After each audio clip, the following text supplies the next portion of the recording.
It's time for Twig. This week in Google, Gina Trapani is back from China. Dr. Kiki joins us. We're going to talk about the Google Plus real name kerfuffle and a whole lot more. Twig is next.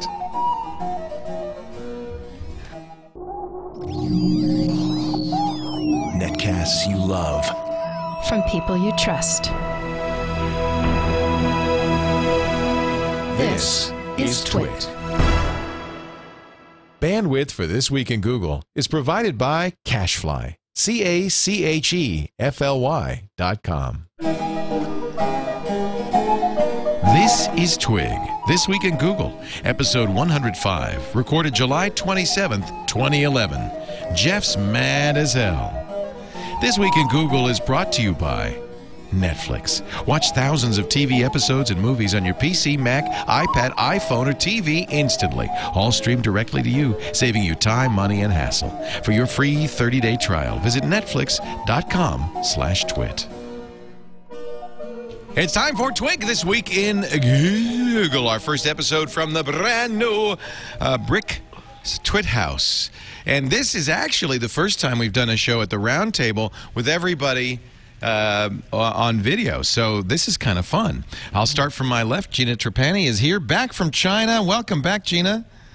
Thank you so much. I missed you guys. We missed you an so awful much has lot. changed. Yeah. You're in a chair. You go away for a few weeks, and I'm sitting in a chair. What happened? Everything's different. How was China? Congratulations on the move. Thank you. China was incredible. It was a great trip. I'm really glad to be back. I wrote up my travel log with a bunch of pictures on my blog. Check it out. But I thought one good story that was appropriate to Twig is, you know, Facebook is blocked in China, but on my flight from Beijing to Shanghai, they showed the social network on the plane. You're kidding. Go figure. Yeah. We don't know what this is, but if we could use it, we'd probably like it. Right. Can you get on Google Plus? You can't, or can you? Google Plus was blocked for me, the web app, unless I proxied. I was able to proxy through. Oh, and the mobile app worked. The mobile app worked. Yeah, I found that with Twitter. When I was in China, I could tweet, but only on my phone. Yeah, right. So I did a lot on my Android phone. But I had trouble getting a SIM, so I didn't do as much posting as I'd like. Hey, I see that stranger over to my right. Mr. Jeff Jarvis is also here. He is home with a glass of wine because we had so many technical difficulties earlier. We had to move our record date, record time a little bit later in the day. Sun's gone over the yard. Nice Côte du Rhône. Looks delicious. It is. I'm a big fan of the Côte du Rhône myself. So welcome to Jeff and Gina, and let's introduce a third person today, actually a third and fourth person today. Dr. Kiki is here. Dr. Kirsten Sanford, our host of This Week in Science, Dr. Kiki's Science Hour on the network, and her baby Kai, I think, is right there, right? He is down here. I just put him down for a second, and show us Kai. I'll pick him back up again. Oh, yeah. I want to see right. Kai. Okay, here comes the baby, ladies and gentlemen. I'm so impressed by Dr. Kiki. Look at that. Oh, he's just... Hello, little guy. This Week in Babies. Yeah. She brought Kai to the studio a few weeks ago, and he's about the sweetest baby I've ever met. I mean, just adorable. He's coming tomorrow. Coming in studio tomorrow. Yeah. So the reason that we asked you to join us, and stick around as long as you want, Kiki, but this is really the hottest topic right now, at least on Google Plus, and I think in the Googleverse and really in the internet in general, is this ban on handles and fake names. Number of people have been kicked off. It started with the brand brouhaha. So people were upset about Mashable, for instance, even though Google Plus had said no brands on Google Plus. Mashable and others, Ford, created brands on Google Plus, and Mashable gained over 100,000 followers. Google started booting some brands on Google Plus, so Mashable changed its name to Pete Cashmore and stayed on, kept all its followers, same exact content, changed the name. Then Google went after the handles and started banning people who didn't have real names, including one Dr. Kiki. Are you still off Google Plus? I am still off Google Plus. Have you appealed? Yeah. Is there a process? There's a form you can fill out to give documentation. If you have a license or something that has the name that you want to use on it, you can submit that to Google. Additionally, you can submit websites like a Facebook profile or a Twitter profile, anything. If you've been interviewed and had a name used in an interview online as a documented journalistic entry. Having for instance, a internet show called Dr. Kiki's Science Hour, wouldn't that qualify? You would think, right? And I actually tried using that as one of my pieces of documentation in the appeals process. I got an email today from a nice Jeff at Google, and he said that it had been denied, and that if I would like to continue to use Google Plus and have my profile, I have to get rid of the doctor. So there are no professional titles that are allowed. So doctor or professor is not allowed. So my wanting to go by Dr. Kiki, which is how many people recognize me and will search for me, isn't allowed. I have to go by just Kiki or Kirsten Sanford. At least you're not completely unknown by Kirsten Sanford. Yeah, what do you think about that? Yeah, I know I'm not completely unknown by that, but at the same time, that's not how I want to be known. Right. And I'm actually in the middle of trying to decide whether or not to change my profile. I'm actually considering not being a part of Google Plus right now, simply just to take a stand. Good for you, because that's what I do. It makes me sad because I really want to be a part of the community. Yeah. Let me ask you, Kiki, what about having one thing that Katarina Fake said is if you had two fields, if you had a real name field and a known as field, and people could find you either way, since you are already, you're not being synonymous for reason of security or anything, would you be okay with that? I am okay with that. I mean, they've got a nickname section or an also known as section, so I could put in Kiki or Kirsten Sanford and then Dr. Kiki in my nicknames. However, for me, this is the question where it comes to brand versus identity. And for me personally, how I want to be known online, that is my brand. I am my brand. My brand is me. So to try and be searchable, and Google should understand this more than anybody, as the largest search engine, I want to be searchable and have my primary search results come from Dr. Kiki. And so I think that the name that I would choose to have in my profile, when I looked for my guest who's going to be on Dr. Kiki's Science Hour tomorrow, Vincent Racaniello, his Google profile comes up in the search results for him on Google. So that's as his name. So I want that name, Dr. Kiki, to come up as my search result. I'm just looking. I mean, this is part of the problem with Google is that all of these enforcements, including the brands, I guess because it's big. I mean, they got 18 million people or whatever in here. But just do a search for DR period, and I've got Dr. Ashu Goyal, Dr. Vivek Andrews, Dr. Robert Cargill, Dr. Cloyne Smock, Dr. Moik. I mean, there's a lot of doctors on here. Are they all going to get knocked off? Probably. They will. I mean, if not, then I just wonder what Google's doing if they don't go after everybody evenly in the same way. It's a huge question. I wonder, what Google is getting from this hard-handed, you have to do it the way we tell you to do it attitude, as opposed to letting the community dictate the way that they want to use the social network. I agree. Well, I mean, what about, the chat room says, Dr. Phil. I don't even know Phil's last name. Dr. Drew, Dr. Laura, Dr. Ruth, Dr. John. Yeah. Are you not going to let these people on there? Yeah, or I mean, if it's Dr. Drew, does he have to be Drew Pinsky? If it's Dr. Laura, does she have to be Laura Schlesinger? See if I can say. And why does 50 Cent get to be 50 Cent? Something we can say. So it's pretty obvious that. Yeah, or 50 Cent, exactly. Yeah, it's pretty obvious, and we were talking before the show, Gina, and I think that you wrote a piece about this. It's pretty obvious that. On the one hand, I think it's I think in principle it's a great idea. People use their real names. They're accountable for what they say. You get a higher tone of conversation. The problem is when you start to implement it, you realize we got a problem here. Because who's Lady Gaga? Who's when there's Lady Gaga. Yeah.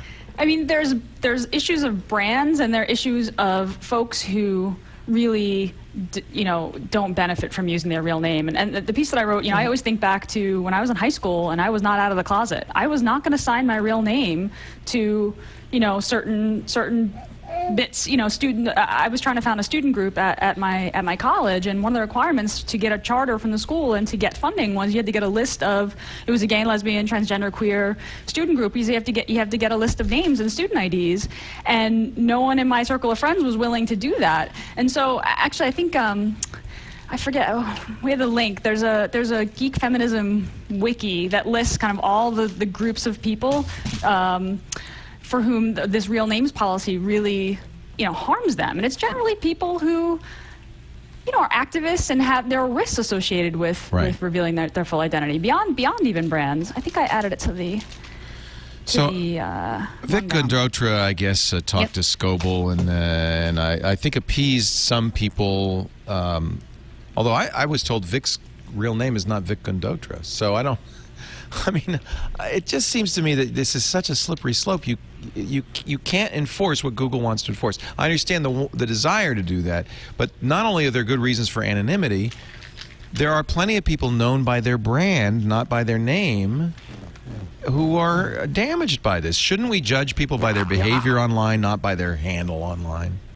I'm sympathetic to both sides on this, because I think we do want a space online where we have some real identity and know that, but I think that there's also, it's not a question of there being a single identity. I think Katerina Fakes started down the line of having a good taxonomy of this, that there are people who I think could come in and say, this is my name, and in fact, if you're a celebrity or something, this is my name that Google verifies. Right. And then this is the name that I claim, and then this is my pseudonym, but I will tell you my real name at the same time. Or this is my pseudonym and I don't want to tell you my real name. And there could be a kind of taxonomy of that could be enabled. It's complex, but hey, so's life. So what if Google Plus made the also known as field the field that you decide is the public That's a good idea. Name that shows at the top of your profile and is the name that gets returned in search results, but your full name isn't necessarily. I don't know. Right, Gina. So that you have the choice. Right. So both could be searchable. Yeah, so you say... But I think, Kiki, in your case, people who know you in other forms of life might also want to search in your real name. They should be able to find you under either, right? And that would for Kiki, that's an easy solution. But there's plenty of people that would solve my issue, yeah. Can you hide? That doesn't solve all the issues. Can you hide your real name and say, I want to use the AKA, but Google can know my real name? And do you trust Google with your real name? And is that a solution? Well, this is the issue with China. But this is the issue with Iran and Iraq and China and Egypt and so on. I'm sympathetic to Facebook saying, listen, we are a service about real names and real relationships and real identities. And that's what we are. And if you want to have a made-up identity, use Twitter. But that's what we are. And at some level, I think it's okay for the creator of the platform to have some say in that. But then Kiki's absolutely right. At some point, you lose control of the platform to its users. Mm-hmm. You got to figure out where your line is. Right. And Google has created this rule that Google profiles are public. That's it. There's no way to have a private Google profile, right? So, to me, it's like you can't have both. You have to give users the option to say, I want my name to appear as this in my public Google profile, if it has to be public. On Facebook, you can have a private profile page and only show it to certain people. So it's going to make me sad that Google Plus then can only be used by people who are willing to have their name known in public. Is that right? Is that how we should have it? Let's talk about the rationale behind that. That's what I'm trying to figure out is that if you're Google, why is it that they're starting with, this is their starting point, do we think? I think it's ill. Have you heard the rumor going? Go ahead. Have you heard the rumor going around that suggests it's for advertising purposes, having a real name connected to an identity that is connected across the Google properties? It could be sold for that information. Could be sold for a lot of money to advertisers. I don't know if I buy it myself, but I'm just bringing it up. I think that's exactly what Google would run away from. Part of the advantage of online advertising and cookied online advertising is that it doesn't have PII attached. It doesn't need to. And that it doesn't need to, as opposed to, an Axiom database of magazine subscribers does have your real name attached. and online hasn't been strong enough in selling that as an advantage, is that you're just a computer, not a person. I think it strikes me as it was just ill thought out on Google's part, that they just off the top of their heads, as I might think if I started a forum, because Google Plus is really just a forum, I'm going to make people use their real names. Because when people use their real names, they're more civil, they're accountable, the conversation, the level of tone and everything, the conversation is better. So I'm just going to make people use their real names. But what they didn't go far enough down the road to think, oh, but what about Dr. Kiki? What about 50 Cent? What about Lady Gaga? What about activists who are in China or Iran and don't want their name known? What about Wael Ghonim? Right. Yeah, that's not his real name, right? They can go to him. Yeah, and he's a Google employee. This is the guy, of course, who started the Arab Spring with the Egyptian revolt, and did it in public, but not with his real name. Of course, he tried not to with Facebook. Yeah, he got arrested. You can establish a whole new Google account with a new Gmail address that kind of goes by all their rules, no doctor in the name and all that stuff, and set up a Google Plus account, right? I mean, they're not verifying names through credit cards or phone numbers, right? So the problem with Dr. Kiki is that just says doctor, right? Well, if I say my name is Lady Gaga, that's my name, first name Lady, last name Gaga. What do they do about that? Right. I mean, I guess if somebody questions you. Even Katerina, whose last name is fake, she has a great screenshot of like registering for registering for some airline or something, putting Katerina fake, and it said, "Sorry, you got to use your real name."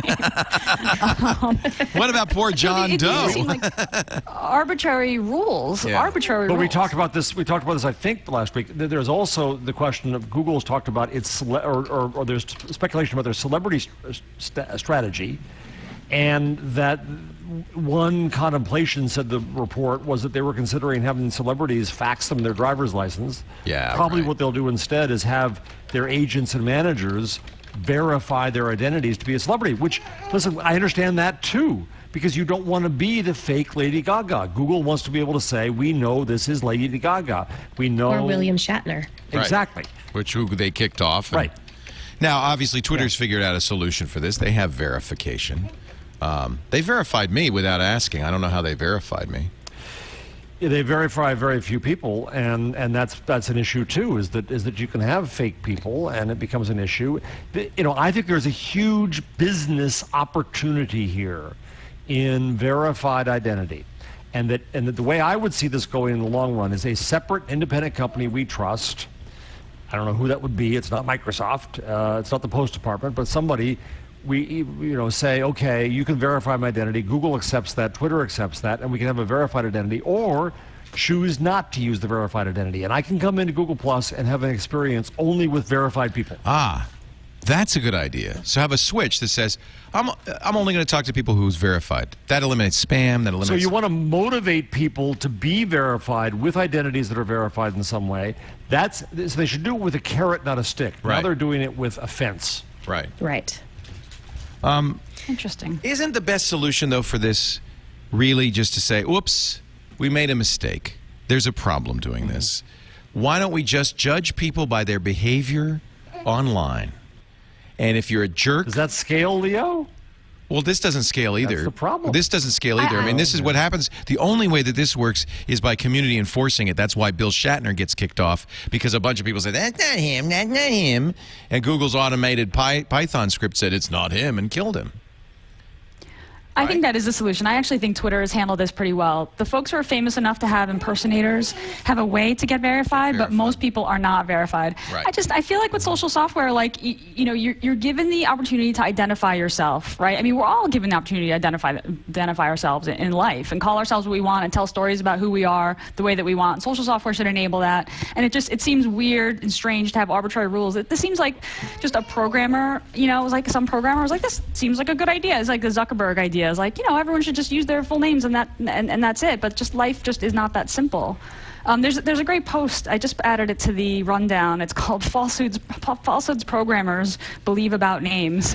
And it's a list of like 40 things. And the first one is people have exactly one canonical full name. People have one full name which they go by. People have, at this point in time, exactly one name. And it goes on. The list goes on. But I mean, I think the reality is that names are personal and they're complicated and they're not always John Smith. Right. Programmers would call this a namespace problem. Yes. That's the problem, is the programmers think that way. And there's a canonical name for any object. Right, and it never changes. Right, people get married, they move, they use different languages. I mean, there's all sorts of situations where names change and where names get complicated. So it works for Twitter. I think we'll probably get to this. Go ahead.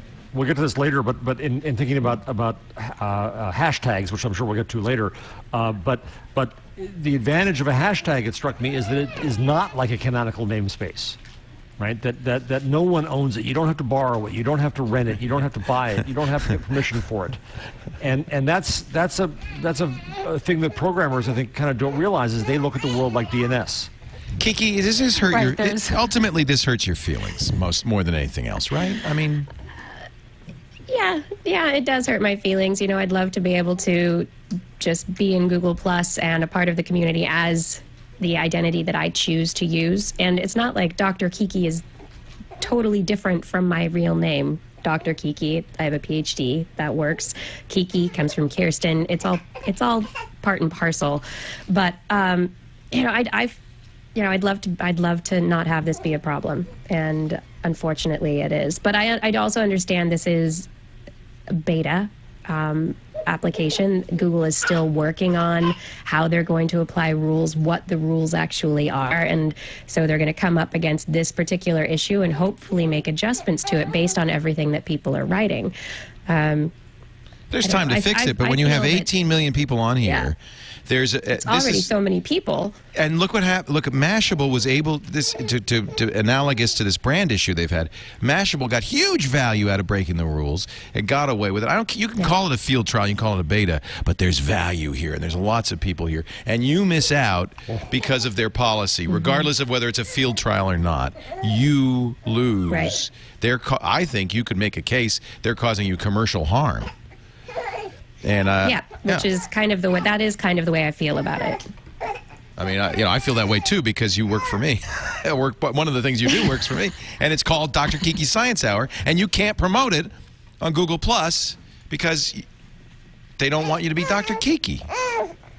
Anyway, we'll let Kai's getting fussy and probably doesn't want Mom to be on. He is getting fussy. He wants playtime. Well, go ahead. Kirsten, I'm glad you could come on and talk about this. Kirsten Sanford will be back tomorrow with Dr. Kiki Science Hour, and Kai will be in the other room in our child care facility. That's right. Before I go, I just wanted to make one final point that I find it interesting that Google has even embarked on this in the first place, because it seems as though the way that the whole system has been set up with circles and you choosing who you're going to follow in different circles, that inherently gets you with the community of people that you want to be hearing from. And so people that you're going to follow, you choose to follow certain people, and so you're going to be following people that you trust and that you want to follow anyway, who aren't trolls, who don't have bad behavior. So the system kind of supports itself. And with that, I will leave you to discuss. Thank you, Kiki. And that's how Facebook operates, yeah. And the community Thank you very much for having me on. I really appreciate it. Bye, Dr. See you tomorrow. Bye, Dr. Bye. Kiki. Bye, Jeff. I mean, Gina. I wanted to Bye, Leo. take care. I wanted to get somebody on who's really been affected by this, because I think it's easy to talk about it in an abstract, but real people are affected by this. And yeah, definitely. It's not. I don't think it's. I think Google mishandled this badly. But I mean, it's their site to screw up. Well, they're not really I mean, it's doing really well otherwise, right? I mean, this name thing has been an issue. The brand thing, I'm totally on Google's side. I feel like that makes a lot of sense. But that's also a difficult thing to enforce, because what if Pete Cashmore takes over the Mashable account? Now what? And he has, right? He took over the Mashable account that he shouldn't have created because it had 100,000 followers. So he got away with it. Yeah, I mean, Yeah, well, I mean, he changed the name, right, to Pete, and now he's kind of owning content, that. Same feed. Yeah, right. It's the same content, but I mean, by the way, Boing Boing did that. Tweet. They have an intern posting. Was it CBS did that? They have an intern posting. It's the same account, and Google let them just kind of transfer it over. So yeah, that's frustrating for those people who said, okay, we'll wait. Yeah, that is frustrating. You know, and I guess I care only because I love Google Plus. I want it to succeed. But you see how mistakes like this with Buzz, you could see how mistakes like this can kill you very early on out of the box. Yeah. If you get a backlash. Yes. What do you think about what do you think about Google separating out the business accounts from the people? I like that idea. Even before. I like that a lot. And I think as a brand, I do like too. I even like that idea as a brand. You know, so I have TWiT. I have a TWiT profile waiting for them to and you know, entered the whatever, put my name in the Google spreadsheet so that we could be a brand. There will be advantages, I presume, and I think they've indicated this to brands, and the way a brand page is handled that's different. I think that's good to make that distinction. If people don't want to follow brands, they shouldn't have to follow brands. I don't think this. I think that's okay. That doesn't bother me. The pseudonyms. Yeah, that seems like it will benefit brands and users. Sorry, Leo, I keep talking over you. I don't know if no, there's we're a having. delay It's because you can't. It's a part of our audio issues. Don't worry. When Kiki left, I crashed, but I'm back. Yes, that's another problem we know about. But at least we didn't get the feedback. That's another problem. Upgrades are fun. Welcome to the new studio. I apologize to everybody. It's magnificent. You know, if I were a brand, if I were CBS, I would have had this studio up and running for a month without going on the air. We would have worked all these kinks out. Instead, we do it live on the air. But that's kind of part of my ethos. No, but Leo, that's what the guys were saying when you had the hangout. Is that's exactly what makes you you? That's is why you're we do human. it. Well, it's fun. Absolutely. It's what's fun. It's fun. I mean, why shouldn't I? Why shouldn't you get to see this? And if it's frustrating to you, well, tune back in a month. We'll have it all fixed. It's I mean, that's just the way. That's just the way it is. F 'em. Oh, speaking of which, we're going to talk about hashtags with Mr. Jeff Jarvis, who lit a fire, baby. You were the, what did you call it? You were the tinder was there. You just set the flame. The spark to the Jeff tinder. House said, yeah. I love it. We're going to talk about the profane Jeff Jarvis. See, I said you were cranky last week. I just didn't know how cranky. You were right. You were right. I was thinking about that today. I've been in a rotten mood, actually. Yes, you're absolutely right. I love it. Jeff Jarvis in a rotten mood. I mean, they compared you to Howard Beale on CBS, the guy at Network is, I'm mad as hell, and I'm not going to take it anymore. I'm not going to take it anymore. You know, this happened right when I got back from China, and I'd been thinking a lot about the sort of the freedoms that I enjoy every day being an American. I really appreciated so much about China, but I actually found myself feeling more patriotic than ever. And then I came home and saw that Jeff had started this hashtag, and I was like, yes. Yes. And it made me very proud. So thank you, Jeff. So as you said, Gina, you are far too polite to use it yourself, and you are. Not the words I would have chosen, but she's a nice girl. Wouldn't have lit up. Well, wouldn't have lit up the way that it did. Right. And by the way, that's the main reason to travel is because then when you get home, you appreciate what we have here in the U.S. Right. Dag nabbit wouldn't have worked. Nabbit makes you a patriot. I remember, Gina, when I left East Berlin after spending some time there, what I wanted more than anything else was a choice of colas. In the old days, they had the worst fake Cokes in the Eastern Bloc. Oh. I had one in Czechoslovakia. Kami Cola. Yeah, Kami Cola. It had cinnamon on the bottom of the Coke. There'd be dregs of cinnamon. It was called funny. I spent the first few days like, I'm going to just have this whole experience and just green tea for me. And then by day 2, I was like, oh, God, just a Diet Coke. Just the good news is somebody. The Chinese love Coca-Cola and Kentucky Fried Chicken. It's everywhere. Yes, everywhere. And Coke was everywhere, too. So it was fine, but I was humbled by my very American cravings. The Chinese don't even drink green tea all the time. That's an American thing. Chinese are slugging the Coke. We're going to take a break, come back. Jeff Jarvis, Gina Trapani. Don't you love this? Don't you love this? This is like, I feel like you're here. I just love this. Great setup. It's so fun. More with them. Full screen, baby. Full screen. Your head's bigger than mine, though. We got to work on that. Jeff's the right size. Now, Jeff, you could be the... the other one. But Gina's so big. We'll be back in just a minute. I want to talk a little bit about our friends at Netflix, netflix.com/twit. If you're not yet a Netflix member, and I know you all are, who isn't? But every night, every night I go home, I thank the Lord I don't live in a commie nation. I live in a country where I can come home and I can watch great TV like this. Well, there's a lot of places you can't do this. And in fact, I know there are a lot of people who watch. I shouldn't be silly about this because about 30% of you live outside the U.S.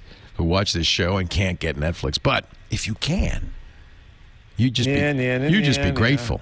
You just be grateful. Netflix.com/twit. The streaming is what I like. This is the best deal in entertainment. $7.99 a month for thousands of movies, TV shows too. There's your Glee. You can watch your Glee. Nice. Seasons 1 and 2. I'm sure the rest of them will be on soon. Great movies. I've been going through the old Office episodes with Abby. That's been so much fun because she was in France. She missed a whole season, so we just said, well, let's start all over. I love it. Marathon Man, that is a great movie. Dustin They just Hoffman. added Mad Men, by the way. Yeah, where is Mad Men? Eileen Rivera, our producer, is a Mad Men fanatic. I love Mad Men. Great show. Oh, I was told it was just added. Let me look. Mad Men. So you do a search right here. This is the watch instantly. There it is. Mad Men. Yep, you can watch it instantly. And this is nice too on the instant. Because you're not getting the DVDs, you can watch any individual episode from any of the 4 seasons. So you say, I would love to see episode 5, season 3, The Fog, over again. Boom. Boom. There it is, opportunistic Pete trying to work a new angle. Don and Betty going crazy over Sally's behavior. And a strange Watch the dream. Kodak episode. Yeah. See, you remember them. You got them memorized. I do. I love it. I do. If for $7.99 a month to watch every episode of Mad Men, that's a deal. And you don't even have to pay for it. Go to netflix.com/twit. And if you're in a commie nation, you have my deepest sympathies. Netflix.com. I like this. This was okay movie. I'm going to rate that. It's going to give me some recommendations, other movies I might like. I love it. Netflix.com/twit. And if you're already a member, would you do me a favor? Because we're trying to get some people to join here. If you just tell your friends, your neighbors, go across the street. Say, hey, you're no commie. You probably want to subscribe to netflix.com/twit. It's the American way. It goes over great. That or I'm taking away your cola.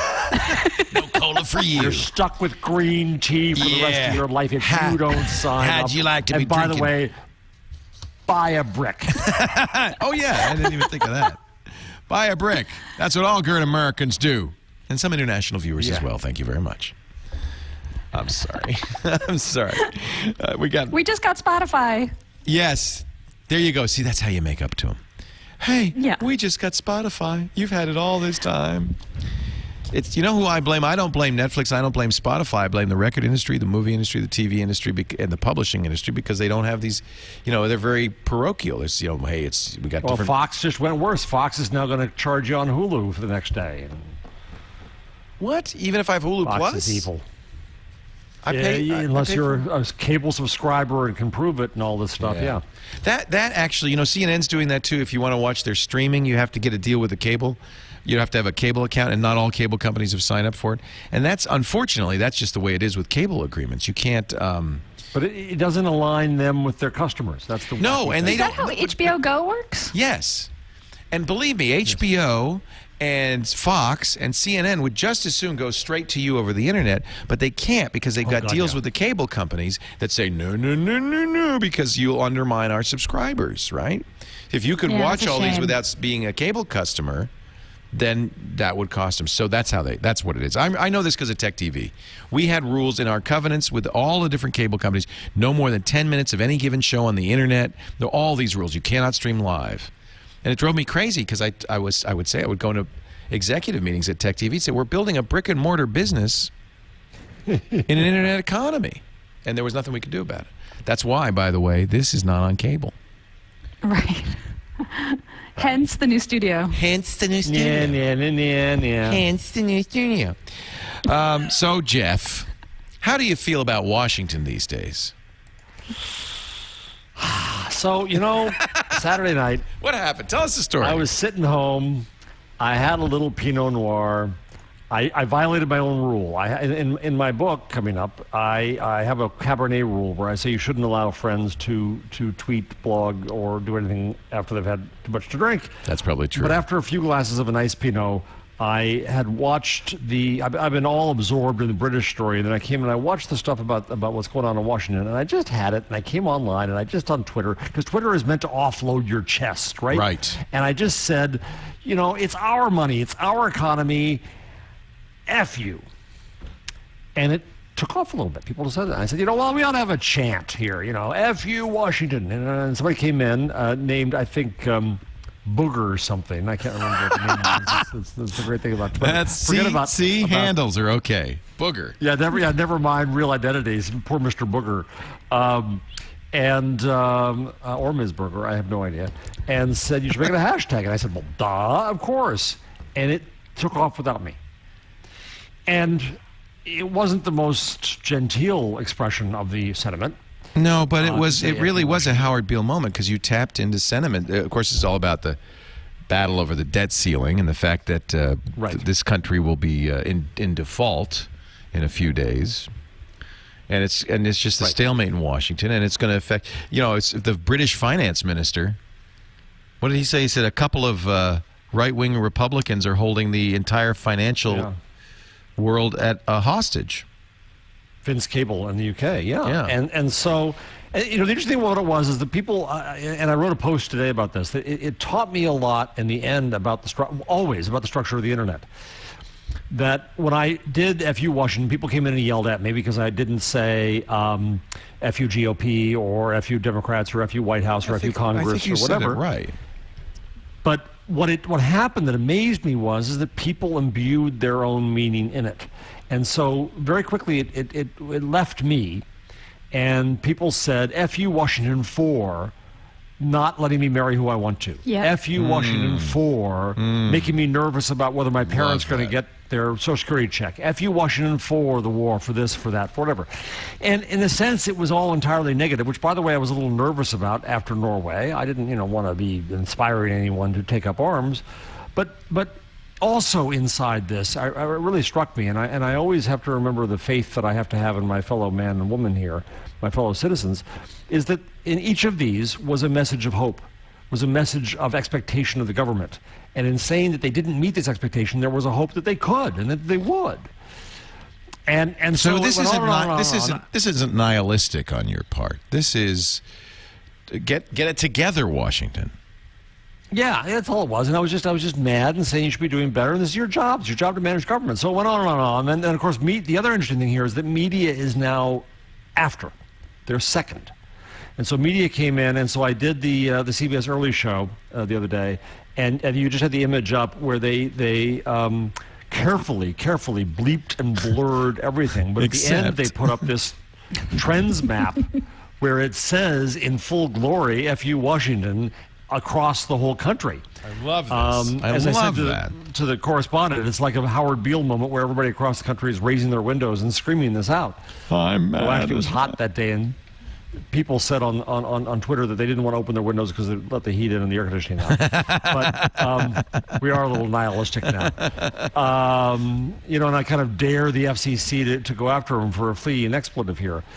And, it always teaches me, Leo and Gina, about and thinking about the show and the cloud, is that it's always a lesson in the internet and its impact on society, and how people are using these things and how they're using them on their own, and how this new architecture enables people to do things. And I want to be very careful here and make clear that this is not a revolution, it's not a Tahrir Square, it's none of that. It was a little lark on the weekend, it's already dying down. All I'm saying is that I learned lessons about my fellow citizens out of this, and they were good lessons. We applaud you. Yeah, we do. Nothing to applaud. Applaud the Pinot. Well, I think that's why people really were attracted to it, Jeff. It was a genuine, passionate expression that people gather around. So what was the final tally of the number of people who 80, I just looked it up on Topsy. It's 87,000. 87,000. Which is not much at all. Except that if you looked at how many letters to the editor would make it in, one or two across the country a few weeks later, and those are 87,000 expressions of an opinion that somebody got to hear now. unmediated by media, and that's what I like about it. You know, the Ask Obama, the Twitter town hall, Twitter and the White House had put out the Ask Obama hashtag and had promoted it during the weekdays for several days going up to the event. So that had quite a bit more, you know, a bigger announcement and traction and promotion than yours did. And it got 119,000 tweets so it's very with that close. hashtag. So it's very close. And it's, you know, it's interesting. We did a bunch of analysis on the data that we got back from the White House, from actually President Obama's tweet, the replies to that tweet, and we wrote it up on the Expert Labs blog. And it's interesting, you know, I think it's really easy for people to express anger about policy, right? I think it's harder to solve it. I think it's harder to get people to participate constructively, and I don't mean to. I think what you did is great. Like I said, not the words I would have chosen, but the next step is like, yes, I'm frustrated with a lot of policy, and it made me really happy to see somebody take your tag and say that they're upset that they can't marry who they want, because I can't either, and I feel the same way. But then it's like, what's the next step? You know, how do we make these conversations constructive and inform policy rather than just kind of a, you know, an expression of, you know, just anger. Warning, I'm about to do it. You said Glee, and now I'm going to say it. Okay, watch out, chat room. Habermas. I did it. I really think, and this is, I'm going too far, I'm going way too far, but that's what I do for a living. I think that in the internet and in these moments like this, I see us, the people, starting to recapture the public sphere. And you're right, Gina, then comes with that a responsibility about what to do. This was a silly little thing to say. It didn't accomplish anything. It vented some steam. That's all it did. But there's an argument. James Carey, who's a scholar who unfortunately died a few years ago, who's an expert on journalism and media, says that it's media's job not to inform the conversation, but to be informed by the conversation that we're having. And that he argues that the worst thing that happens to America is opinion polls, because they reduce us to a number. But you listen to the opinion polls, and Americans are telling Congress, compromise, you idiots. Yes. You know, somebody said earlier, one of the most picked up lines was, F you, Washington, for not having the compromising skills of a 3-year-old. Yes.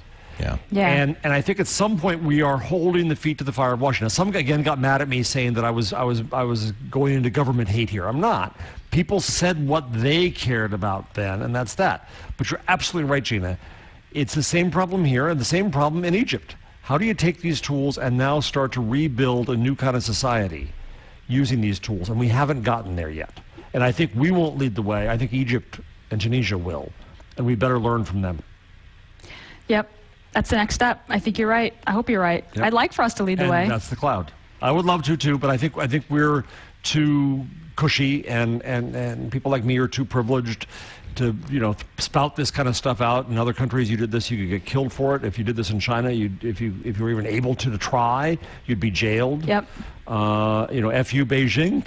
Yeah, F Well, you. and you can see why they block Twitter and Facebook. I mean, these are dangerous platforms. Yeah. Right. Well, they have their own versions.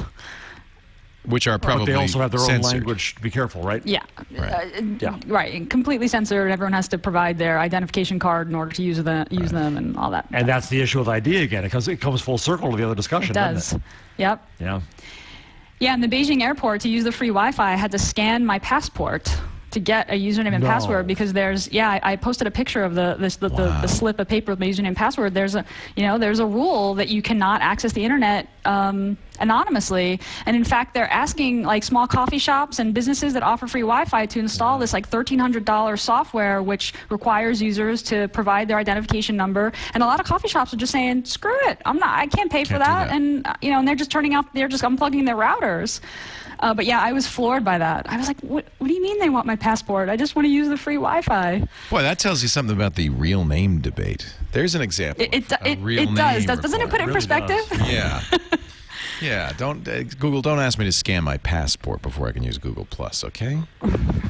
Right. Well, in Germany, they have ID cards that are going to have RFID chips involved. And Lord knows I've talked about Germany enough in this show, but when they go wacky on the one end on privacy, on the other end, they're adopting that. And that's a little scary. Yeah, but it makes everybody safe, Jeff. This is what when you use the subway in Beijing, same thing. You have to scan your identification card to go inside the subway. And our tour guide explained that this made things very safe. No one worried when they rode the subway, and that bombings could never happen in their subway. It was really interesting, very interesting perspective. Did you know that vampires run Google? Watch. Do you watch True Blood, Gina? I do. Love it. Do you remember this? I saw this last night because I watched it on I think you have video to on demand. scroll a little bit. Do I have to scroll in a little Like bit? 114. Okay, so Bill, who is the king of Louisiana and a vampire, talks about the history of vampires and why there were a lot of vampires. Vampire priests? In the priesthood. You know nothing of our history. Vampires have often found it advantageous to maintain a hidden presence in humanity's most powerful institutions. And in the 1600s, that was the Catholic Church. And today, as you all know, it's Google and Fox News. You threw it in. It was a great off, and they move on, but I just love that.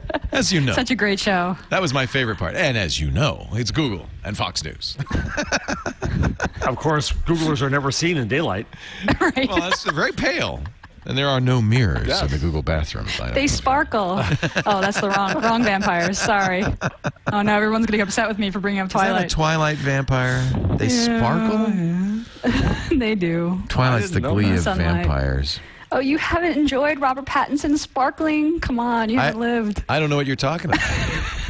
No. I really We need don't. more women on the show.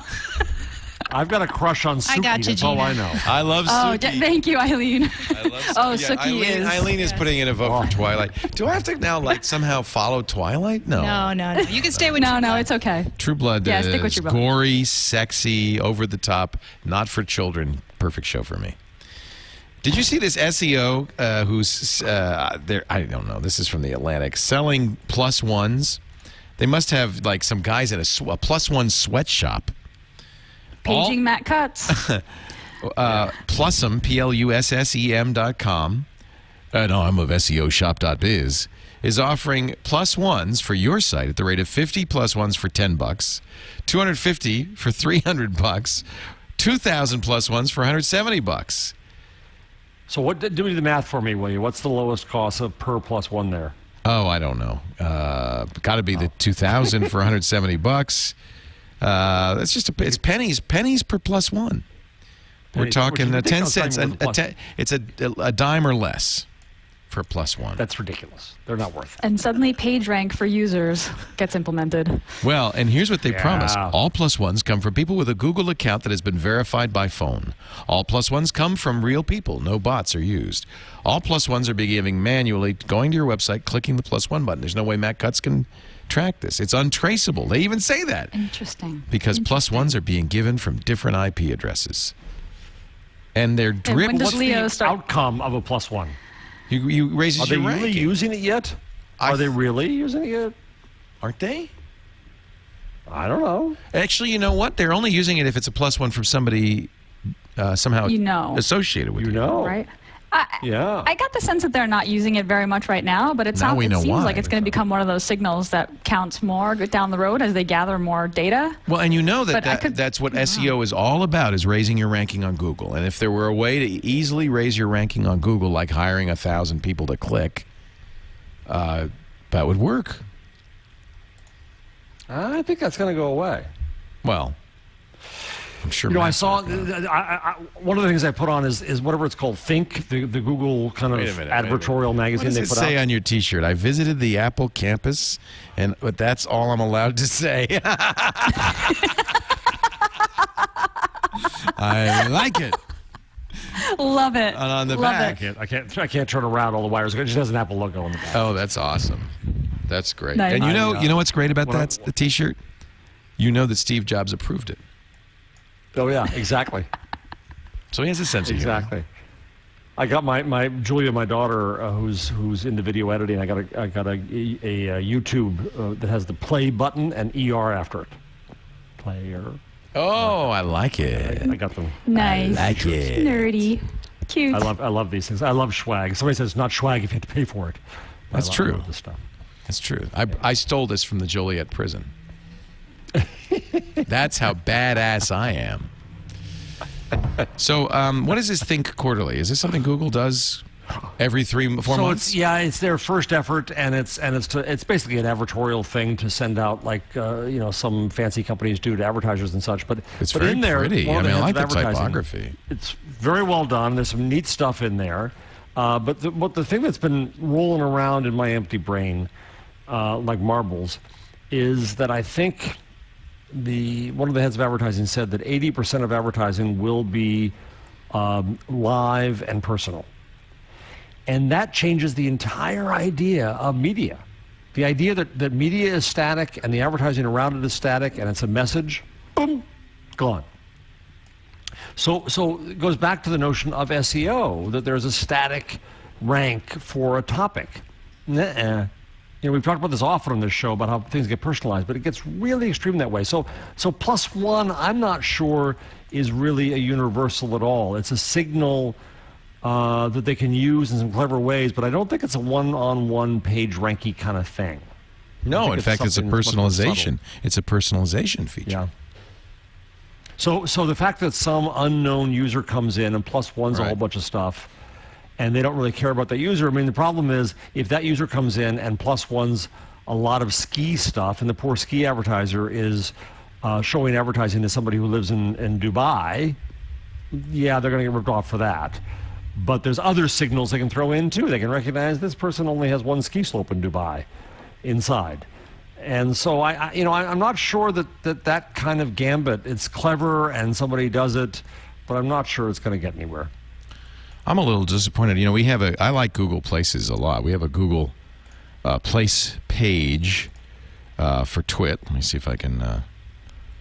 You get, by the way, this is the metrics page that you get of how many people visited your page. Look at this spike here recently, I think because of the brick house opening. People wanting to find out where it was, where driving direction requests come from, top search queries that get your place page. This is great stuff. I'm a big fan of the place page. But thank you, Gina Trapani, by the way, for the review. Leo is the best. Used to have reviews from Yelp and City Search and TripAdvisor. Now it's just from Google, although I can see reviews from around the web and a link to Yelp, but they don't embed them anymore. Was that the request? I'm sad because I like Google Places, and I am too. And what's great is when you search for TWiT on Google Maps, and you find it. This is the entry that was created by me. So I have times, directions, all of that stuff. Any business owner can do this. They had 85 reviews. Now there's just a handful of them because which really dilutes it. And the story I put on the rundown said that it was those three services that wanted it off. They complained, like big media companies and but it's stupid of them. Because now I don't go to Yelp. Yeah. I know I'm odd. Not nearly as often. I ended up at Yelp more often going through a place page. I like Yelp, actually. But you're right. I think that's how I find it more. You're right. Me too. Yeah. I mean, this feels like I was really surprised, actually, that they did this. because it would be like them saying, oh, okay, we're going to take our snippets out of our search results because it's a search we're result. Feeling pressured from the web. News. I mean, it's a search result, isn't it? So I was surprised that they pulled these. So I don't know. I assume they're pulling these reviews from the API. Well, you're right, Gina. I guess if you're heading toward the cynical interpretation, it could be that they want people to put in their own reviews and not benefit Yelp and TripAdvisor. But that's not a very googly way to think, I don't think. Right. That's true. And I mean, I would imagine there should be some sort of system like robots.txt where applications like this could say, hey, Google, don't pull my content. I mean, I suppose that there could have been, and they all probably said, don't pull my content. Stupid move on Yelp's part, because I often wind up at Yelp because of place pages. But I was surprised that Google, from what I understand, decided to just pull those snippets, or pull those reviews because there were complaints. And they're getting tougher that way. In Belgium, where we had this case go back around and around and around with Google News, where the papers said, how dare you, and they won a court case for a while, and the government's judgment was you couldn't have snippets on Google News, but also on google.com or google.be. So Google pulled the papers off Google entirely, including search. The papers screamed and said, "Oh, you're just punishing us." But no, it said we can't be on Google BE. So Right. And the papers came back and said, "Well, no, we really want to be there." And Google finally said, "Okay." So I think Google's being tougher now and saying you're going to miss us when we're gone. Yeah, so now I'd really love to see Yelp's no doubt Google Analytics report for after this after the reviews got pulled. I wonder if they'll take a hit. That's interesting. Yeah. Interesting story from CNET's Privacy Inc. Declan McCullough writing, saying Google Street View collected locations of millions of laptops, cell phones, and other Wi-Fi devices. They were, of course, the Street View. This is probably another bug, right? But boy, it's embarrassing. They should have been transparent about this and confessed everything back when. They should have. These cars, the Street View cars, were trying to match GPS coordinates with Wi-Fi access points, closed or not. The idea being that then they can create a Skyhook-like service that says, based on Wi-Fi, visible Wi-Fi access points, here's where you are. Skyhook does that commercially. And they got in trouble initially with, was it Germany? Yeah. Because apparently they, in capturing these access points, captured snippets, were kind of random snippets of data. But now, looks like maybe they were collecting cell phones is not a cool thing. It's stupid. There's so many things about this. It's like they said that they did a thorough audit of the Street View software, the bug, after the first problem, right? So they didn't catch this, the MAC address. And now not only were they collecting the MAC address information, but they made it was publicly searchable, right? So not only collecting the data, but it was publicly searchable for quite some time. In theory, that's upsetting. I mean, in practice, there's not much. I mean, I go to Foursquare and check in where I am. There are easier places to figure out where my cell phone has been, but still. Yeah, and I mean, isn't the FTC like babysitting Google for the next 20 years about what data they collect and how they publish it? I mean, this just doesn't. This is bad news bears. I'm disappointed that this happened. Well, and Google hasn't said anything. They have declined comment, and unlike the other Street View brouhaha where they stepped forward, this one they're holding back a little bit. Yes, right. And they have CNET reporters asking people to, or they were asking people to input their MAC address to see if, what information it had tracked on them when the story first came out, when they were trying to figure out what was going on. But that they pulled that you can't publicly search, you can't search for MAC addresses anymore. That solves that problem. And I think it's probably a side effect of their technology that they gathered MAC addresses. I don't think that it's not useful to them in any way. I mean, I can't think of any surreptitious reason they would want that information. Or any value. It's not. Mobile MAC addresses are not useful to them, right? No. They're just trying to figure out where the Wi-Fi points are. If they got it, they got it by accident. Right. Yes. So it's just but still, the way it got handled. Yeah, not well. Yeah. Given the buzz problem and the original Street View problem, it seemed odd that they were so reticent about it. The idea I keep having for Google, nobody cares about, but I keep coming back to is that Google, I think, needs independent bodies. I mean, imagine if you had a committee chaired by Gina Trapani, and of developers who dealt with developer issues or who dealt with these kinds of issues. People would trust you. Now, you may not want that job, but at some point, a jury of peers on these kinds of things could allow an audit of this stuff. It's the same thing Murdoch's going through right now, right? Where the cover-up always gets you. Right. And if Google had come out and said it, you're right, Gina, at the time, and just said it all, and had someone come in and say, okay, here's everything we found, it was stupid, and here's the full list of stupidity, we wouldn't go through this again. Yeah. Right, and they did that really well the first time. Really well. Yeah. So it was surprising. So I don't know, maybe they needed time to figure out exactly what happened. Maybe they were super extra embarrassed because they had released the data was publicly searchable. Maybe the FTC pressure is getting to them. I don't know. It's hard to say. You like Gmail's new look? I haven't been able to see it.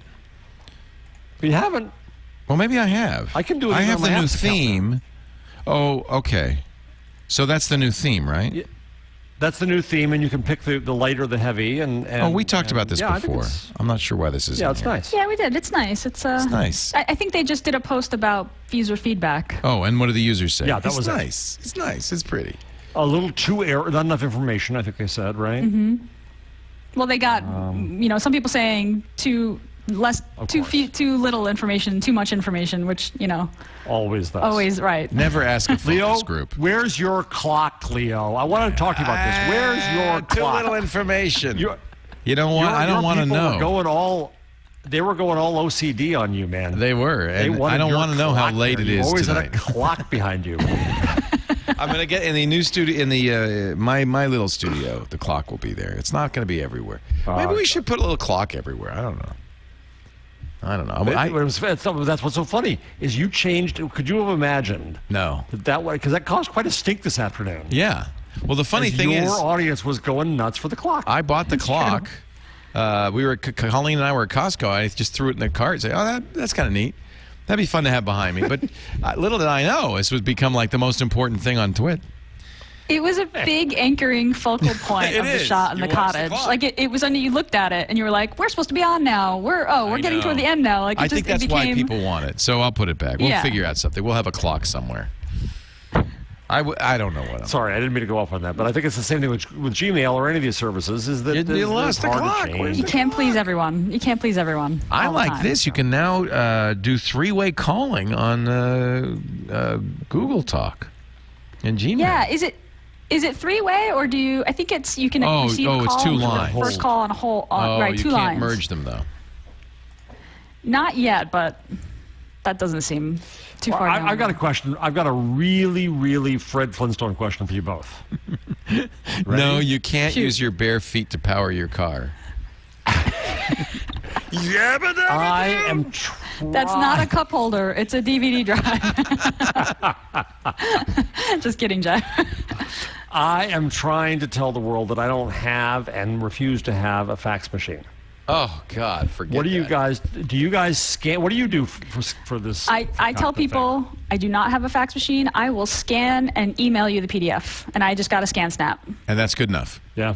And they have to. Yeah, I mean, I basically say, hey, I work out of a home office. I don't have a landline. I don't have a fax machine. Sorry, and most people are, most people are okay with it at this point. I mean, contracts and things like that, things that you have to sign and. That's the problem. Some things still need fax machines.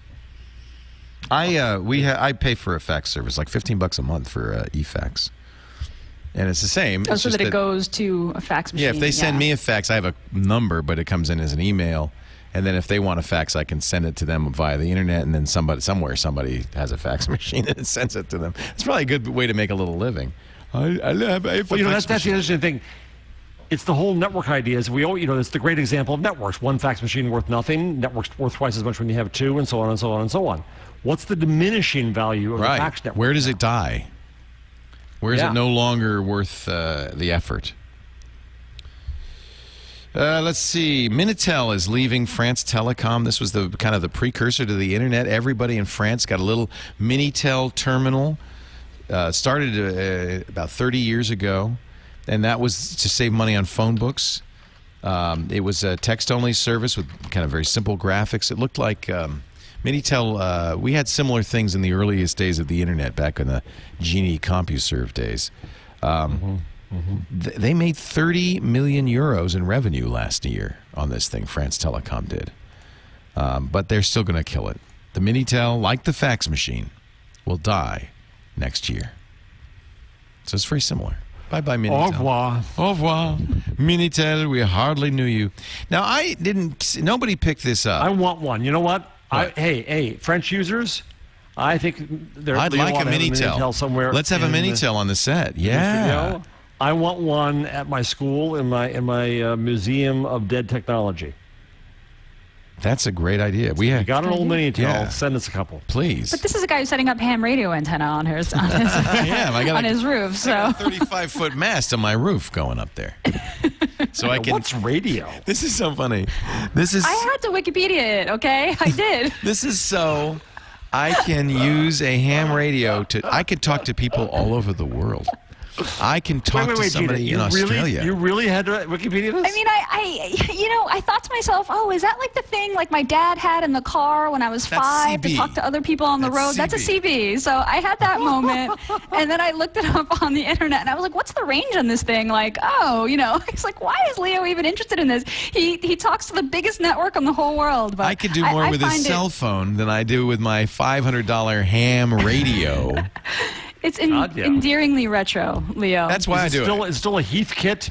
No, they don't. The Still a Heathkit's not Heath around kit? anymore. I actually, you can buy the kits though. You can, for your amps and everything. I should do that. That's what a real ham would do: is solder this whole thing together. If I were a real ham. Dear Abby, I reluctantly signed on to Facebook at the urge of my siblings. The problem is I'm now receiving many replies from people I knew back in college and elsewhere, saying how glad they are that they've found me, how much they've missed me, and that they would like to catch up. It made me remember that I was very well liked then, and how when I graduated from college with honors, people said I had a bright future. But now, I am nowhere near what I used to be when these people knew me. My life has not been very productive or happy since I moved to California. I'm married to a wonderful man. We have no children, and I have had only sporadic employment over the past few years because of treatment for depression and alcoholism. Most of those who've written to tell me about their children, grandchildren, and career progress they have made in their lives, I can't tell them any of that. Just tell me what I should say to these people on Facebook. Unsure, out west. Dear Unsure. Sad. Lie. Sad. It's really sad. And Facebook puts her in this bind. I don't know. These are just two Dear Abby columns from the Kansas City Star. Where did you get these, Eileen? These are great. These are I don't hysterical. remember. I think Jeff did. Jeff, are these Yeah, yours? that was Jeff. I did. Jeff's soft spot in his heart. This made me so sad. No, I brought the show down. Focus on the... No, it's sad. It really does kind of like bring up that conversation of like, as a person, are you a brand? And like, and this, you know, the sort of jealousy. And it's, you know, the internet gives us access to so many people's lives. You think about people going through divorces, or people who can't have kids, or people who can't find a job and are unemployed, that hear about their friends getting promotions and having their third little bundle of joy and getting married. I mean, it's hard. It's difficult. So Abby, she feels this need to have a brand. Abby says, focus on the positive. Don't mention that you have been out of work because of alcoholism. Say, I haven't had to work over the past few years. I'm sorry. I shouldn't laugh. Yeah, I love Abby. Abby. Focus on the positive. It's somebody different now, right? It's not really Abigail Van Buren. Oh, yeah, no. Abby's gone. Yeah, Abby. You could be like, oh, I'm just relaxing on my porch, drinking a margarita. It's just another regular Tuesday. I haven't worked in ages. I'm enjoying One in life. the afternoon, but... I'm married, 10 a.m. Hey. I'm married to a wonderful man with no rugrats. We have a wild sex life, and I'm drunk. The internet... The internet is as hard to give up as cigarettes and liquor, speaking of which.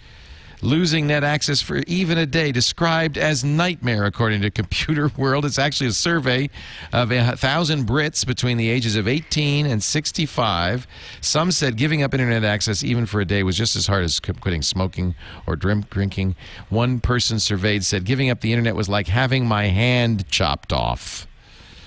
How were you in withdrawal, Gina? Oh, it was really much harder than I expected. And it was like Diet Coke and internet were the two things that I was most ashamed. It was tough. It was tough. I couldn't get my SIM card set up with a data connection, you know, and so I was I was on a bus and on a tour and going to real world places all day long. And then at night, accessing my sites was just hard. You realize what a habit it is to pull this phone out and start doing stuff whenever there's downtime or checking in or whatever. And you want, man, think of all the points you could have had on Foursquare if you had checked in in China. I wanted to check in at the Great Wall so bad. I was the mayor of Machu Picchu for 6 months. Nice. Yeah, and somebody took it just recently. I'm the mayor of a resort in Beijing right now. There you go. Yeah, but because they had Wi-Fi there. But yeah, no, it was tough. It was humbling, and it was tough. About it. I went back and forth from feeling sad and humbled and like self-righteous and full of entitlement and rage about it. So I was like Jeff and Leo. I was like going back and forth. Which one is sad and humbled and which one is enraged and entitled? Well, I'm exaggerating.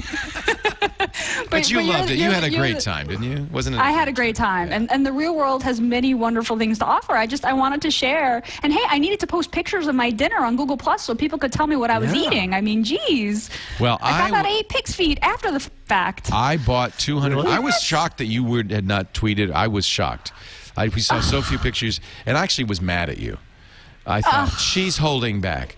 I bought the whatever it was, the 500 megabyte plan on my iPhone when I went to China, and I did audio boo recordings from the Great Wall. I was tweeting, I was sending pictures.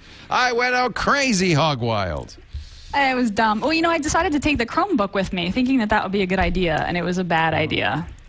Because you're never on, right? Well, first it's Wi-Fi only, so that only one of my hotels had Wi-Fi in the room. All of them had Ethernet ports in the room, but then Wi-Fi in the lobby. And I was using an SSH SOCKS proxy, and that didn't work as well. A friend of mine had a VPN, but I wouldn't have been able to install the VPN software on the Chromebook. Right. So, yeah, that was a bad decision. I should have brought a full-on computer with a VPN ready, an Ethernet port, and the whole thing. But, yeah, it was hard. I actually wound up uploading photos to Flickr and then tweeting from Flickr, which did work. Right. So, I actually apologize. set up a Posterous account. Because they didn't block Posterous. That was smart. And I was able to send all this stuff out. Like via email, right? Right. Smart. They can't block email. Right. All right, we're going to take a break. When we come back, Gina's tip, my tool, Jeff's number. But first, I just want a little thank you. You know, we are building a new studio, and one of the things, first of all, I'd like to thank all the people who have bought bricks. We are closing in on 1,600 bricks sold. My goal was 1,000. My dream goal was 2,000. I think we're going to hit 2,000. Still time, bricks.twit.tv. The brick wall will be back here behind the gear. And our first shipment of bricks comes in on the 1st of August. So we'll start putting those up and have them up in time for the official opening of the Twit Brick House, which is the 21st of August. I'd also can you do the explosion wipe? Do the explosion wipe. I'd like to blow something up right now. Here we go. Nice. Now, could we have done that with the old TriCaster? I say no. I want to thank the folks at NewTek who have provided our TriCaster 850 Extreme system. This is the system that lets us pick up video like this, that lets us do transitions, lower thirds. It is the system that's giving us high def. Here's another one. Could you do that? Nice. Could you do that at home? I don't think so. It's actually amazing. You know, we're building basically a very sophisticated broadcast studio with off-the-shelf consumer stuff, and the TriCaster is the heart of the whole thing. We use the TriCaster when we go on the road. We use our TriCaster studio for broadcasts on the road. We use the TriCaster. We have the 850 here, which is incredible. The top-of-the-line TriCaster. If you want to know more about the TriCaster, first of all, thanks to NewTek for providing it. Go to newtek.com/TriCaster. A lot of churches, sporting events, broadcasters like me use TriCaster. It's amazing. A 24-channel system with everything you need to make a TV show, including virtual sets. It's like having your own TV truck. And look at this. I love it. Eileen is sitting here, and she's doing it all. She's doing all the switching, all the lower thirds, everything. Here's another one. Wow. I like Eileen's that. rocking it. She's good. rocking it. I'm learning. So Leo, are you missing the fact that you're not controlling everything right now? It's taken me a little getting used to, yeah. But it's actually great that Eileen's doing it because she's producer of the show. She knows the show better than I do. I just think I like having other people do it, but I do. Yeah, there she is. Hey, Eileen. Hey, there she is. So when you go into your office set, are you going to?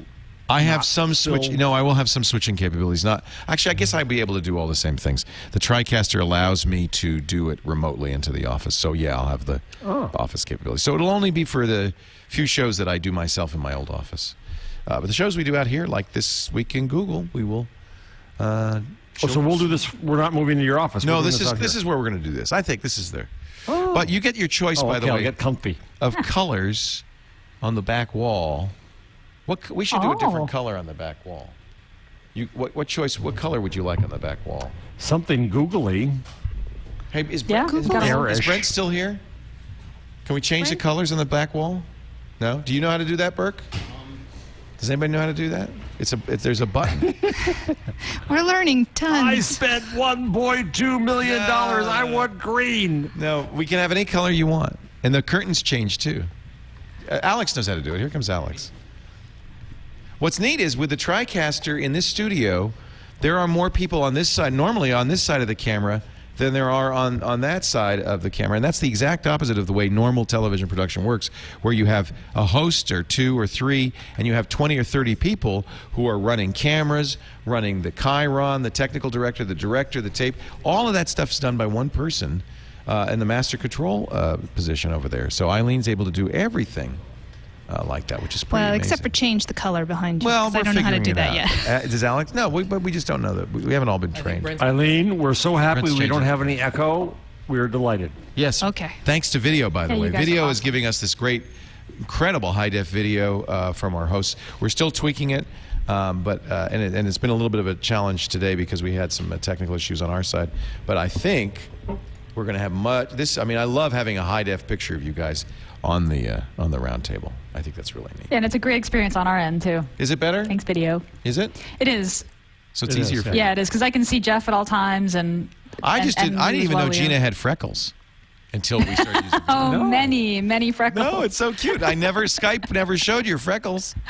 It's really cute. I'm hoping they're all gonna, merge at one point. I'll look like I'm tan. That's what I keep hoping for. All right, Gina, it is time. Your tip of the week. My tip of the week is first quick shameless plug. You should buy this book. Yay, it came out. It came out a couple weeks ago. Yay. New Lifehacker book. Adam Pash at Lifehacker did a great job of the revisions. It's the 3rd edition. It's really great. You should buy it. Not only because it's a great book, because when you buy it, then I get some money, and that makes me really happy. So thank Yay. you. Help pay That's Gina. my first I have the first shameless book plug. and the second book. I will buy the 3rd book. Awesome. Thank you, Leo. Although I think I have a copy coming your way. Oh, well, I'll buy it anyway. But, yeah. I have it. I'm Thank on my you. And- bookshelf. In fact, I think and when, that's when I first met you, or if I didn't meet you, I wanted to meet you. It was when the first book came out. When the book came out? Yeah. Awesome. Yeah. The book did me a lot of favors. All right. But my official tip of the week is, this is pretty cool. It's going to be really useful. Gmail now supports zip and RAR files, attachments in its viewer, which means that if Jeff sends me a zip file full of, juicy Word documents and images and all that kinds of stuff, in Gmail, I can click on it. I click on a view link, and it will show me a list of all the files inside the archive and let me download ones selectively. Wow. Which is super useful. The Google Docs viewer, it uses the Google Docs viewer, supports a bunch of file types already, doc and Excel and PowerPoint and PSD. So the zip and RAR files just got added this week. That's super really useful. great. I'm really happy about that. 15 different file types. Used to be on Windows, you'd have to download and unzipper and all that stuff. And then you didn't have a program associated Yeah. with it. That's great. So annoying. So Thank much you. better. So email your zip files. Jeff Jarvis, your tip of the week. I pulled this one out of Your number Google's of the Think week. magazine. Yes. Number of the week. And it's not necessarily that current, but I found it interesting. There are 3 times as many smartphones activated every minute in this country as there are children born. That is a crazy stat. So Dr. Kiki has 3 phones and 1 kid.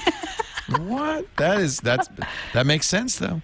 In fact, my children alone have consumed 3 or 4 iPhones in the last 3 months. So And Eileen, at least 6 or 7. yeah, Abby has a fender bender. Like the other day, she a little minor accident, runs into a car in front of her. You know how that happens. But she not paying attention. Minor thing, but she can't find her phone. It's nowhere in the car, and the police officer says, "Oh yeah, this happens all the time." It flew out the window. So apparently, she had the windows rolled down. The phone was on the center thing, plugged into the charger. Flew out the window, gone. I just bought it for her a month ago. Needless to say, she now works for me. All right, time for my tool of the week. I like this one a lot, although it has one side effect you may not like a lot. This is the ability to add, if you're using Chrome, to add to any text field in Chrome, the ability, you just turn off the lights. I think they're working on the color. The ability to add a speech input. This is a userscripts.org speakable text. The guy who wrote this, it's kind of funny, says, don't look at the JavaScript. It's super quick and dirty because I broke my arm. And so I could only type with one hand. But you know what? It works. So now watch. I'm going to go, let's go to Google+. What do you say? And let's see if this works. We're going to try it right now. So when I create somewhere to type on Google Plus. Look, I get a little microphone. I am now dictating my next Google Plus. Oh, wait a minute. It won't work because the mic isn't connected over. I have to change the mic setting. But it works, and it's using the Google API, so it's using the Google dictation, which I think is pretty good. You can now dictate anywhere there's a text field in Chrome. You can dictate the content. Now, the negative is it does, because it's coming from an insecure server, not a HTTPS server. If you're on an HTTPS site like Google+, it breaks the HTTPS because it's now the page has mixed content on it.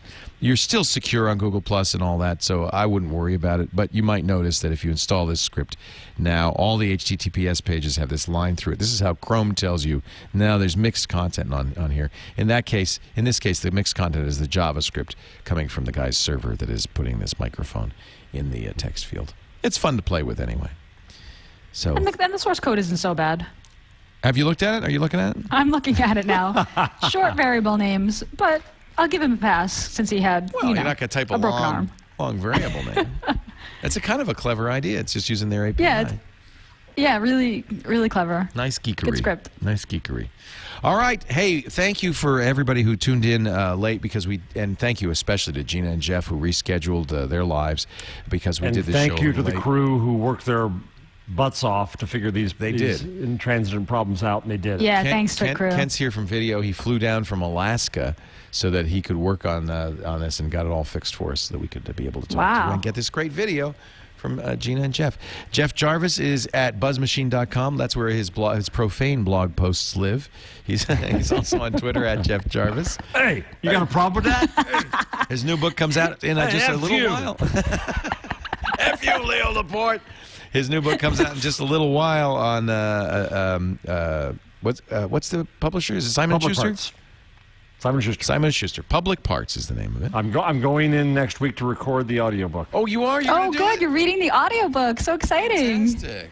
Oh, that's great. Well, we can. Mr. Jarvis, can you try that again a little slower? When you say "f you," could you a little bit less on the sibilance?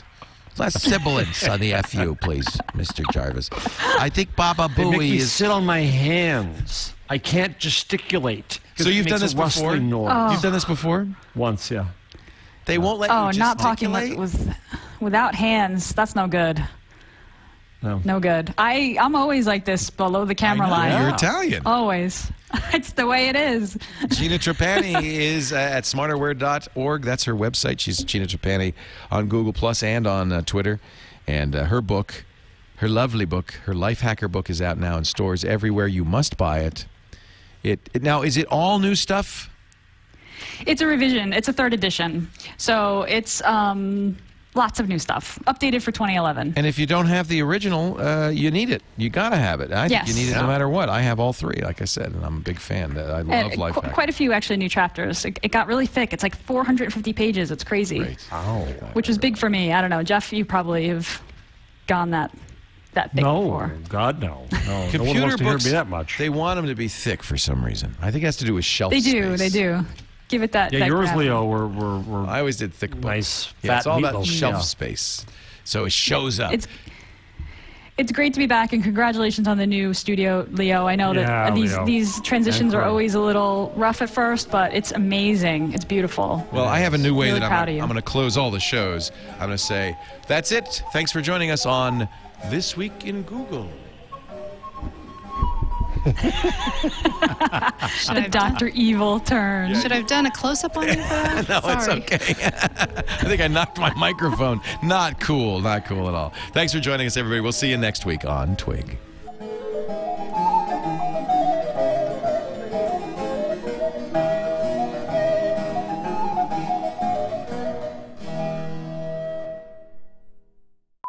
You could also start like Charlie's Angels. Oh, I can. Hello, angels. Yeah, you could do that. Yeah, right. We never see Leo. Should I do that? Oh, wait. You got to see Gina. Am I one of the angels? Nice. I got the sunlight coming in from. I was in such twig withdrawal. I'm so glad that we got to do the show today. So this was fantastic. We missed you so much, Gina. You We are the missed heart you and a soul lot. of It the was show. great to be back. And I'm so glad you had Ed on and the last couple shows. Yeah, we've had great people, but it's not the same thing. Maybe this could be our closing thing. Why don't you pull down the lower third, and I'll do a little intro. And as we go out, I just want to show you a little. This is another one from a Google Chrome experiment that they did. In this case, with the group OK Go, they always do such cool videos. And the dance group Polobolus, I'm a big fan of them. It's All Is Not Lost. If you go to allisnotlow.st, so it's all is not lost, but the .st, get it? The dot between the all is not lost. Just Google it. And let me play the video for you, because at the end there's a surprise message.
Isn't that fun?